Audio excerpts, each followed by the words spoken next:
Hello guys, for today's mini vlog guys, mag voice over data karon guys, kay murag taod-taod na ko wala ka voice over guys no.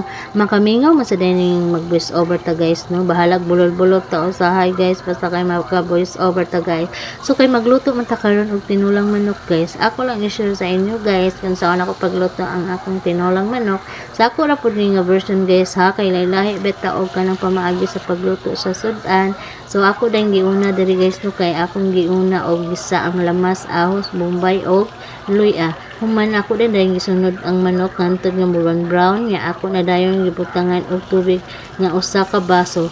Gamay-gamay ra akong gibutangan sa sabaw guys, kay di ko ganahan nga kanang daghan bitaw kaayo guys, kay manubra na pod, bati naman sad niya.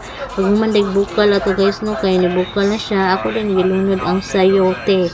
Sayote, Bisaya sa sayote kay imuhate. So ako na dahil nang ukay-ukay diha guys, pagkahuman nibuka naman siya maayo guys no. Nya ako na dahil sa butangan dag sili nga green ug kanang tanga dahil butangan dahil ako panglasa dayon diha guys.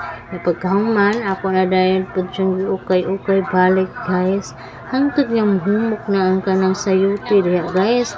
Awa guys, puti na yung bukala niya guys, pero kay wala pa man mahumok ang sayote guys. So ato sa ning patod-taoran, sige lang gyud tag-ukay ani guys, bahala na siya diha guys, basta kay ukayo na to guys, hangtod nga mahumok ang sayote. Kay nahumok naman ang sayote guys, kamunggay ang ato ibutang guys, wala man may kapalit og kamunggay guys. So maon na lang na akong gibutang guys, ang repolyo na lang ako ang gibutang kay wala may kapalit, nakalimtan. So maora man ay available, so kana lang sa amo ang gibutang. So amo sa patod-taoron guys, so naluto na siya guys. Dara ang nagluto guys.